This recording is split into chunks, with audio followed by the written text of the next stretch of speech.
Oh,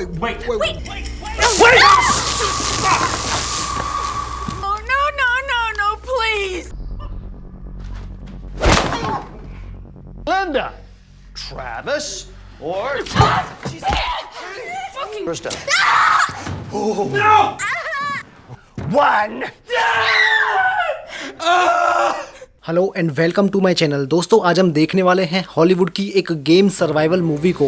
movie के opening scene में एक लड़की दिखाई जाती है, उसका नाम आयरिस होता है। आयरिस अपने लिए एक जॉब ढूंढ रही होती है। उसके मॉम डैड मर चुके हैं, वो अपने छोटे भाई के साथ रहती है। वो एक रेस्टोरेंट में अपने लिए जॉब की बात करने आती है, जिसका रिप्लाई उसे बाद में दिया जाएगा। आयरिस का भाई बहुत ज्यादा बीमार होता है, उसे ब्लड कैंसर है और उसका बोन मैरो ट्रांसप्लांट किया जाएगा। आयरिस एक क्लिनिक पर उसके डॉक्टर से मिलने जाती है। उस डॉक्टर का नाम बार्डन होता है। डॉक्टर बार्डन आयरिस को एक शेफर्ड लैम्ब्रिक नाम के आदमी से इंट्रोड्यूस कराती है। वो आदमी जानता था कि आयरिस का भाई बहुत ज्यादा बीमार है और आयरिस को उसके भाई के ट्रीटमेंट के लिए बहुत ज्यादा पैसों की जरूरत है। तो वो आदमी आयरिस को एक डील ऑफर करता है। वो उसे बताता है कि कल रात 8 बजे उसके घर में एक पार्टी है, जिसमें बहुत ही लिमिटेड गेस्ट आने वाले हैं। पार्टी के बाद एक गेम खेला जाएगा और जो भी उस गेम को जीतेगा उसे बहुत सारा पैसा मिलेगा। वो आदमी आयरिस से कहता है कि अगर तुम भी उस गेम में पार्टिसिपेट करती हो और गलती से गेम जीत जाती हो तो ना सिर्फ तुम्हें बहुत सारा पैसा मिलेगा, बल्कि तुम्हारे भाई के लिए बोन मैरो डोनर ढूंढकर उसका इलाज भी करवा दिया जाएगा। ये सुनकर आयरिस थोड़ी कंफ्यूज हो जाती है। उसे समझ नहीं आता है कि उसे क्या करना चाहिए। शेफर्ड उसे अपना कार्ड देता है और उससे कहता है कि सोचकर बताना। फिर आयरिस वहाँ से चली जाती है। उसके जाने के बाद डॉक्टर बार्डन और शेफर्ड के बीच थोड़ी बहस हो जाती है। डॉक्टर का मानना है कि आयरिस उस गेम के लिए ठीक नहीं है। इसके अपोजिट शेफर्ड कहता है कि वो एकदम परफेक्ट है। उसके भाई के अलावा उसकी कोई फैमिली नहीं है, ना कोई रिलेटिव्स हैं, तो उसे कुछ हो भी जाता है तो कोई कुछ पूछने वाला नहीं है। शाम को आयरिस खाना बना रही होती है, तभी उसे एक फोन कॉल आता है जिस पर उसे बताया जाता है कि उसे रेस्टोरेंट की जॉब से रिजेक्ट कर दिया गया है। उसके बाद वो शेफर्ड के दिए हुए कार्ड पर नंबर को डायल करके गेम में पार्टिसिपेट करने को बोल देती है। वो अपने भाई से कहती है कि आज रात उसे अपने पुराने फ्रेंड्स के साथ घूमने जाना है, तो तुम अपना ख्याल रखना। शाम के टाइम एक कार आयरिस को पिक करने आती है और उसे शेफर्ड के घर पर ड्रॉप कर दिया जाता है। वहाँ पर टोटल 7 गेस्ट पहले से ही पहुँच जाते हैं। वो सभी लोग ऐसे होते हैं जिन्हें पैसों की जरूरत है और पैसों के लालच में ही वो यहाँ पर गेम खेलने आए हैं। लेकिन अभी किसी को नहीं पता कि एक्चुअल में क्या गेम है। उनमें से किसी को भी अंदाजा नहीं था कि वो मौत के मुंह में आ गए हैं। मैं सभी कैरेक्टर्स को एक बार इंट्रोड्यूस कर देता हूँ। Lucas, Cal, Peter, Conway, Linda, Travis, Amy और आयरिस। थोड़ी देर बाद सभी लोगों से उनके फोन्स और बाकी चीजें ले ली जाती हैं और फिर वो लोग डिनर पर जाते हैं। वहाँ पर सभी को नॉनवेज फूड वाइन के साथ सर्व किया जाता है। इस पर आयरिस बोलती है कि वो वेजिटेरियन है, वो मीट नहीं खा सकती है। शेफर्ड उससे पूछता है कि क्या तुमने अपनी लाइफ में कभी नॉनवेज नहीं खाया, तो आयरिस मना कर देती है कि उसने कभी नहीं खाया। शेफर्ड कहता है कि वो उसे मीट खाने के बदले $5000 देगा, फिर भी आयरिस मना कर देती है। शेफर्ड अमाउंट को डबल कर देता है। वो $10,000 आयरिस को ऑफर करता है बस मीट खाने के बदले। ऑब्वियसली आयरिस को पैसों की जरूरत थी, तो वो $10,000 देकर अपना डिसीजन चेंज करके मीट खाने लगती है। इस पर शेफर्ड हंसने लगता है कि पैसों के लिए आयरिस ने अपनी लाइफ के इतने बड़े डिसीजन को चेंज कर दिया। उसके बाद शेफर्ड नोटिस करता है कि कॉनवे वाइन नहीं पी रहा था, तो वो उससे इसका रीजन पूछता है। तो कॉनवे बताता है कि नशे के चक्कर में उसने अपनी लाइफ बर्बाद कर दी। उसने पिछले कई सालों से अल्कोहल को हाथ भी नहीं लगाया है। शेफर्ड उसे भी वाइन पीने के बदले $10,000 ऑफर करता है, लेकिन कॉनवे क्लियरली मना कर देता है। तो शेफर्ड उसे $50,000 ऑफर करता है, लेकिन उसके बदले उसे पूरी बॉटल पीनी पड़ेगी। इतने सारे पैसे देखकर आयरिस की तरह कॉनवे भी अपना डिसीजन चेंज करके उस बॉटल को पीने लगता है। इस बात पर शेफर्ड फिर से हंसने लगता है। डिनर खत्म होने के बाद फाइनली गेम शुरू होता है। शेफर्ड का बटलर, जिसका नाम बेवंस होता है, वो एक इलेक्ट्रिक मशीन को लेकर आता है। उस मशीन को देखकर सभी लोगों को डाउट होने लगता है और कॉनवे वहाँ से जाने लगता है, लेकिन उसे गोली मार दी जाती है। ये देखकर सारे लोग बहुत ज्यादा डर जाते हैं। उन्हें समझ आ जाता है कि उनके साथ कुछ बहुत बुरा होने वाला है। गेम का पहला राउंड शुरू होता है। एक इलेक्ट्रिक बेल्ट कैल को पहनाई जाती है और एक एमी को। कैल के हाथ में एक रिमोट दिया जाता है जिसमें 2 बटन्स होते हैं। उससे पूछा जाता है कि क्या तुम एमी को इलेक्ट्रिक शॉक देना चाहोगे या खुद को, और उसे ये डिसाइड करने के लिए 15 सेकंड का टाइम दिया जाता है। कैल एक अच्छा इंसान होता है तो वो खुद को शॉक दे देता है। हालांकि वो उससे मरता नहीं है, है। उसके बाद लिंडा को बेल्ट पहना दी जाती है और रिमोट एमी के हाथ में दे दिया जाता है। उसे भी सेम ऑप्शन दिए जाते हैं और वो बिना ज्यादा सोचे लिंडा को शॉक दे देती है, जिससे वो बेहोश हो जाती है, पर थोड़ी देर बाद वो फिर से नॉर्मल हो जाती है। सभी लोग जान जाते हैं कि ये एक टॉर्चर गेम होने वाला है और उन्हें जबरदस्ती ये खेलना होगा। एक एक करके सभी प्लेयर्स के हाथ में रिमोट पहुंचता है और एमी को छोड़कर सभी लोग उस इलेक्ट्रिक शॉक से गुजरते हैं और यहीं पर पहला राउंड खत्म हो जाता है। उसके बाद सबको रिलैक्स करने का टाइम दिया जाता है। तभी शेपर्ड का बेटा जूलियन वहाँ पर आता है। वो उन सबका मजाक उड़ा रहा होता है और उन पर हंसता है, जिसकी वजह से ट्रेविस उठकर जूलियन से बहस करने लगता है। थोड़ी देर बाद गेम का सेकंड राउंड स्टार्ट होता है।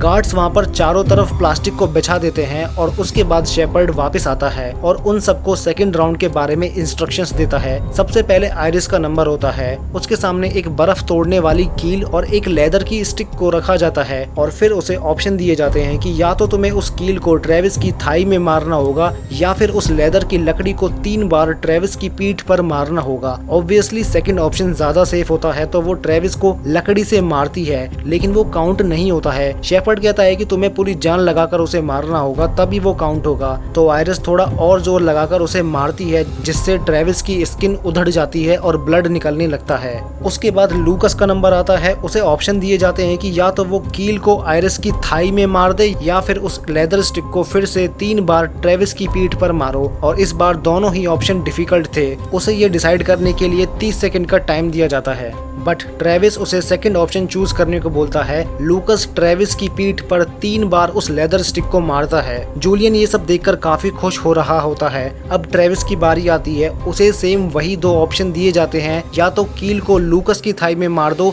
या फिर से वही लेदर स्टिक 3 बार तुम्हारी पीठ पर मारी जाए, और इस बार शेफर का बटलर बेवांस उसे मारेगा। ट्रेविस कहता है कि मुझे क्यों मारा जा रहा है, मैंने क्या गलत किया है। टाइम खत्म हो जाता है। ट्रेविस फिर से सेकंड ऑप्शन को चूज करता है। बेवंस पूरी जान लगाकर उसे मारता है। उसके बाद पीटर की बारी आती है। उसे ऑप्शन दिया जाता है कि उस कील को लिंडा की थाई में मारे या फिर से 3 स्ट्राइक ऑन ट्रेविस। पीटर जानता था कि लिंडा पैरालाइज है, उसके पैरों में उसे दर्द फील नहीं होगा, तो वो उस कील को लिंडा के थाई में मार देता है, जिससे लिंडा का खून बहने लगता है, पर उसे दर्द फील नहीं होता है। उसके बाद लिंडा को भी ऑप्शन दिए जाते हैं, एमी की थाई में कील या फिर ट्रेविस की पीठ पर लेदर स्टिक। वो जल्दी से कील उठाकर एमी की थाई में मारने की कोशिश करती है, लेकिन वो ठीक से मार नहीं पाती है। तभी एमी लिंडा के मुंह पर मुक्का मार देती है। अब इसके बाद एमी की बारी आती है। उसके ऑप्शंस थोड़े डिफरेंट होते हैं, या तो ट्रेविस की पीठ पर लेदर स्टिक या फिर किसी भी प्लेयर की थाई में कील को मारना। सभी प्लेयर्स में से लिंडा अकेली ऐसी होती है जिसे किसी की भी कोई केयर नहीं होती है। वो सबसे कहती है कि ये गेम एक दूसरे की हेल्प करने का नहीं, बल्कि एक दूसरे को एलिमिनेट करने का है। वो आयरिस को चूज करती है। आयरिस के पास जाकर वो शेफर्ड से पूछती है कि क्या वो कील को किसी भी बॉडी पार्ट पे मार सकती है, तो वो कहता है कि शोल्डर से नीचे कहीं भी मार सकती हो। एमी आयरिस के पेट में उस कील को मार देती है।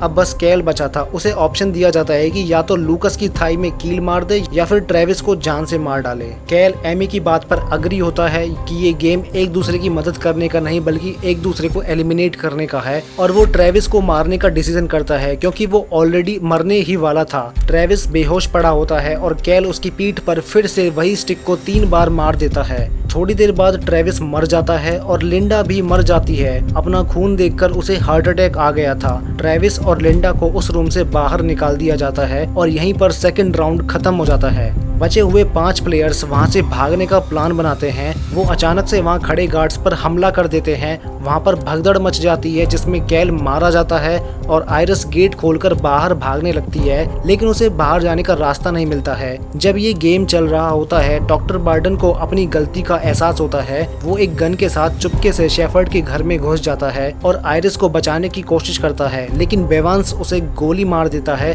और आयरिस को पकड़कर वापस उसी रूम में ले आता है। अब वहाँ पर टोटल 4 प्लेयर बचे हैं। इसके बाद शुरू होता है थर्ड राउंड। वहाँ पर एक पानी से भरा हुआ बैरल लाया जाता है। उसके बाद उन चारों को रैंडमली एक एक एनवलप दिया जाता है। हर एनवलप में एक कार्ड होता है। हर कार्ड पर कोई ना कोई पनिशमेंट होती है। वो पनिशमेंट बहुत ज्यादा हार्ड या सिंपल हो सकती है। हर प्लेयर को 2 ऑप्शन दिए जाएंगे, या तो वो अपने एनवलप से कार्ड निकाले और कार्ड पर जो पनिशमेंट होगी वो उसे दी जाएगी, या फिर वो 2 मिनट तक उस पानी के बैरल में अपना मुंह डालकर अपनी सांस को रोके रखे। से। और इस राउंड की शुरुआत पीटर से की जाती है। पानी में सांस रोकने की बजाय वो अपना एनवलप ओपन करता है और उसके कार्ड पर एक फायर क्रैकर छपा होता है। शेफर्ड उसे बताता है कि तुम्हें एक फायर क्रैकर को अपने हाथ में पकड़कर ब्लास्ट करना होगा, जिसे उसके हाथ में पकड़ाकर टेप लगा दी जाती है और उसे एक लाइटर भी दे दिया जाता है। जैसे ही वो उसे जलाता है उसका हाथ फट जाता है और वो बेहोश होकर नीचे गिर जाता है और उसे एलिमिनेट कर दिया जाता है।